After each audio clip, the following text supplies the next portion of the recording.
Welcome back, everybody, for another deep dive. This time, we're going to be looking at something that I think is pretty relevant to anyone who spends time online, which is pretty much everybody these days. Yeah. We're going to be talking about how the internet, and more specifically algorithms, might be shaping what we see and hear online. Yeah. And maybe even silencing certain voices. That's possible. Yeah, so the jumping off point for this deep dive is an article from Dmitrii Gorbatenko's LogBook blog. Okay. It's called The Digital Dystopia, How Modern Internet Silences Voices. Catchy title. Yeah, for sure. So, I think a good place to start is just to ask ourselves, Sure. have you ever felt like you're only seeing one side of the story online? Oh, yeah. All the time. Right. Like you're trapped in an echo chamber of information. It definitely feels that way sometimes. Yeah. So that's kind of what we're going to be unpacking today. Okay, sounds good. The article really points a finger at algorithms. Those are those complex formulas that search engines and social media use All right. to decide what content we see. Yeah. It's easy to think of them as neutral math equations. Yeah, just kind of working in the background. Right, exactly. They don't really think about it too much. But the article is arguing that they can be skewed, Oh, interesting. which can lead to some biased results. Well, yeah. I mean, I guess if they're written by people, Right. there's going to be some, human bias in there. Exactly. And even if they're not explicitly written with bias, they're built on data. Right. And that data can reflect, existing biases in society. Oh, that's a good So it's like a feedback loop almost. Yeah, it makes sense, though. So I'm kind of curious about this idea of social ranking. Yep. The article mentions that a lot. Uh-huh. How does that play into this whole thing? Well, I guess in this context, social ranking is how algorithms decide how influential or credible a user is. Oh. So they might look at things like the number of followers you have, how often your content is shared, or even just your perceived social standing based on your online activity. So like what you post about. Yeah, like who you interact with, all of that. Interesting. And the article's argument is that this ranking system can create a hierarchy Oh, wow. where certain voices are amplified. So ones that the algorithm thinks are more important. Exactly. And then other voices kind of get pushed to the margins. So it's not really a level playing field then. Not necessarily, no. And so this ranking, which wouldn't necessarily be accurate in the first place, Right. is then used to determine what content we see. Yeah, that's the idea. Wow. Okay. So imagine you're interested in, let's say, climate change, Okay. and you search for some information online. The algorithm is going to use your social ranking among other factors Right. to decide what to show you. It's going to try to show you the most credible sources. Right. But if it's misjudged your social ranking in the first place, Yeah. it could end up showing you a very one-sided view of things. Exactly. And then that just reinforces whatever biases you already have. Right. So it's not just about limiting access to certain viewpoints. It's about subtly shaping our perception of what's true Yeah, for sure. or what's important. What's worth paying attention to. Right. And the article uses this term, Yeah. digital dystopia, Ooh, yeah, scary. to describe this potential scenario where instead of broadening our horizons, Right. algorithms are actually creating these echo chambers Makes sense. that limit our understanding Yeah. of complex issues. That's almost like they're making us less informed in a way. Right, exactly. And the article takes it even a step further. Oh, really? Yeah, it talks about how algorithms could actually be used Okay. to silence dissenting voices altogether. How so? Well, the argument is that as algorithms become more sophisticated, Right. they're getting better at identifying and suppressing content. That challenges the status quo. Interesting. So think about activists, journalists, or even just everyday people who are questioning the dominant narratives. Their content might get buried, hidden, or even removed entirely. Wow, so they're basically being silenced. Exactly. It's like something out of a dystopian novel. It's kind of creepy when you think about it. Yeah, and the article suggests that this type of censorship is already happening in subtle ways that are hard to detect. So we might not even realize it's happening. Right, exactly. It's a little unsettling, but Yeah. before we spiral into despair, Yeah, the article does offer some solutions, Okay. ways to fight back against this algorithmic control. I'm all ears. So one of the things they talk about is developing media literacy skills. Okay, so being more critical of what we see online. Exactly. It's about learning to question the information we encounter online. Think critically about who created it, what their agenda might be, Right. and whether there are other perspectives that we're not seeing. Because there always are, right? Right. There's always more to the story. So it's not just about consuming information passively. Yeah. It's about actively engaging with it, questioning it, and seeking out diverse viewpoints. So being more proactive. Exactly. It's about becoming more discerning digital citizens. I like that. And the article also talks about the importance of supporting independent journalism. Oh, yeah. That's a good one. Especially those organizations that aren't beholden to advertisers or political agendas. Right, because they're more likely to be unbiased. Exactly. And by supporting them either financially or even just by sharing their work, we can help ensure a more balanced media landscape. That makes a lot of sense. It's like voting with our wallets and our clicks. Yeah, I like that analogy. To promote quality journalism. Oh, sure.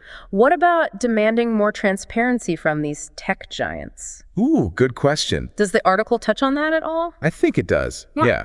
Like we need to push for them to be more open about how their algorithms work and how they're impacting the information we see. Because if we understand the mechanics behind the curtain, we're better equipped to spot biases and inaccuracies. Right. It's like knowing how the magic trick works. Exactly. But realistically, how much power do we have as individuals to influence these massive companies? That's a good question. Right. I mean, it feels like a pretty David and Goliath situation. It does. But I think the article makes the point that collective action can make a difference. So we need to band together and speak up. Yeah, and demand change. Demand change. Because when enough people raise their voices, even the most powerful companies have to listen. Yeah, think about the movements for data privacy. Right. Or holding social media accountable for misinformation.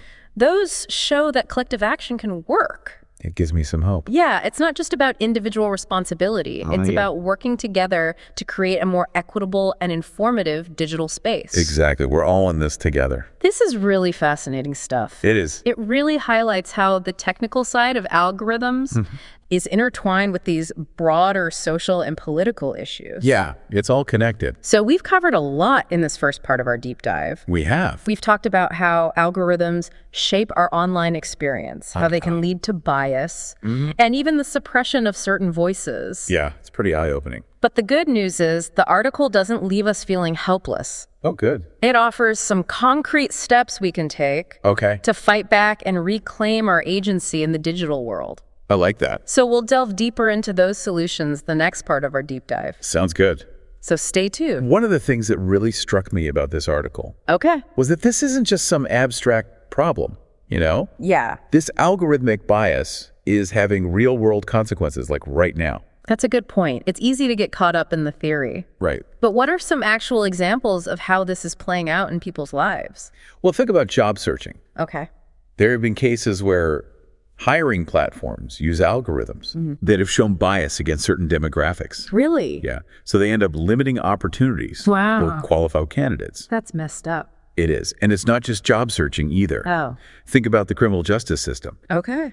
There are risk assessment tools that some courts use that rely on algorithms. Okay. And these have been found to disproportionately flag individuals from certain racial or socioeconomic backgrounds. So basically perpetuating those systemic inequalities. Exactly. And it's really disturbing to think about. It is, yeah. It shows how these algorithms that seem neutral on the surface can actually reinforce existing prejudices and have a real impact on people's lives. Yeah, it really underscores how urgent this issue is. Right. We can't just wait for the tech industry to fix it themselves. No, we need to be proactive about demanding transparency and accountability and fairness. So let's get back to those solutions the article talks about. Okay. You talked about media literacy and supporting independent journalism. What else can we do to push back against this algorithmic control?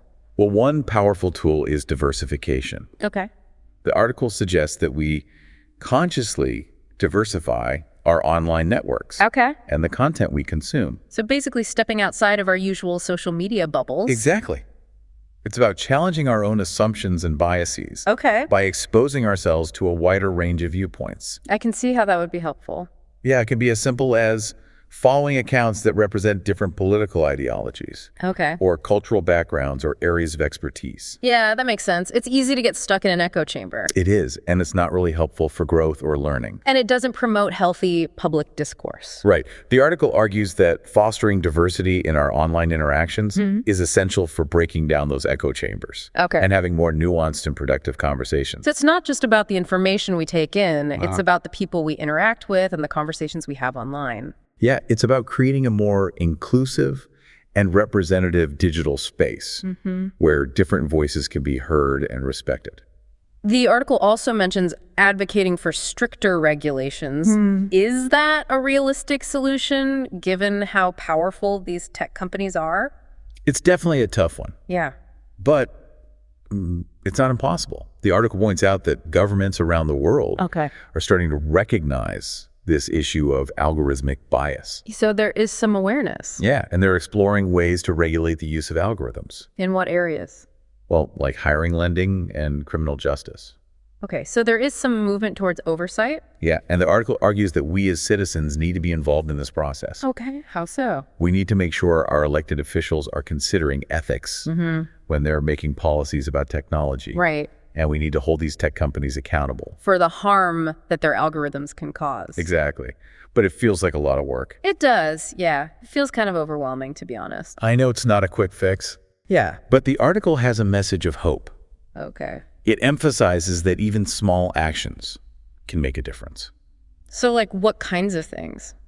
Well, by making conscious choices about the information we consume, Right. the people we connect with and the companies we support, we can help create a more just and equitable digital future. It's like that quote, "Never doubt that a small group of thoughtful, committed citizens can change the world. Indeed, it's the only thing that ever was." I love that quote. It reminds us that we're not powerless. Right. It's not about feeling helpless or giving up. It's about turning that concern into action, whether it's supporting independent journalism, demanding transparency, or just having those tough conversations with people who have different opinions. It all adds up. Every step we take can contribute to a more positive digital landscape. I agree. And the article emphasizes that this isn't just about fixing algorithms or holding tech companies accountable.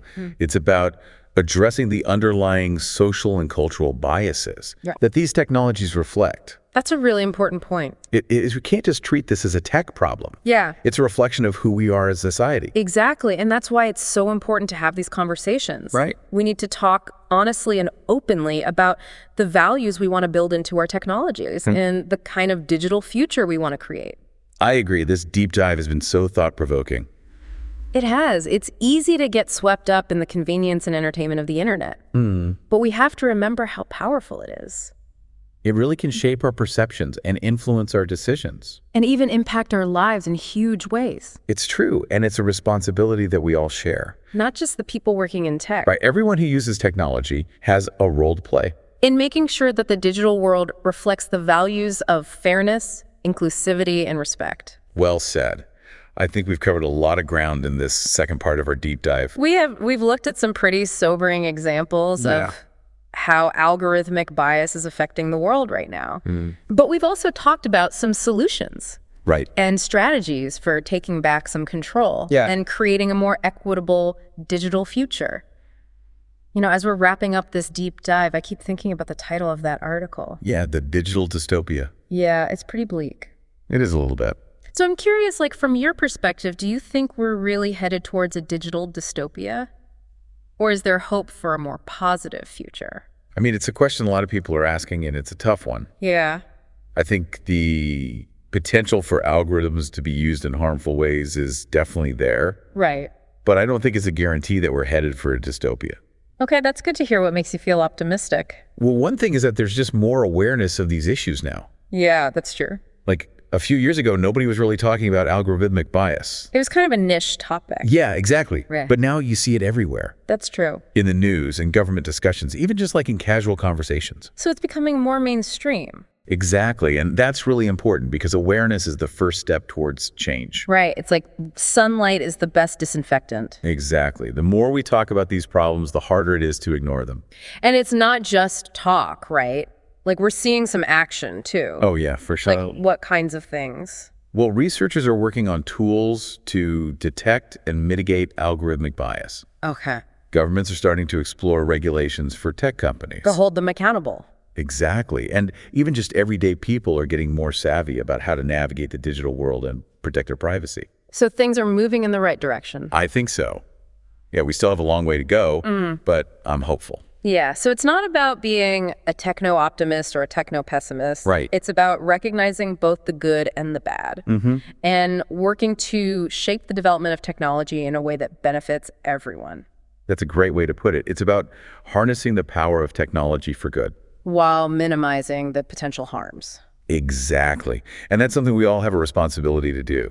Not just the tech people. Right, everyone. Policymakers, developers, everyday users. Yeah. We all have a part to play. In shaping the digital landscape. Exactly. We can make choices about the products and services we use, advocate for ethical regulations, and just have these conversations about the issues.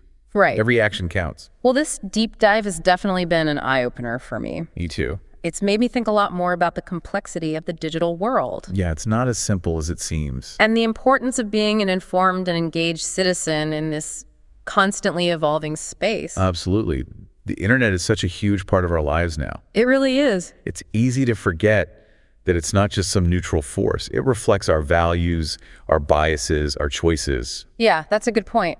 And it's up to us to shape it in a way that reflects the kind of world we want to live in. I couldn't agree more. A huge thank you to our expert for joining us on this fascinating deep dive. It's been my pleasure. And to all of our listeners out there, we encourage you to check out Dmitrii Gorbatenko's full article for a more in-depth look at this topic. Keep questioning, keep learning, and keep diving deep.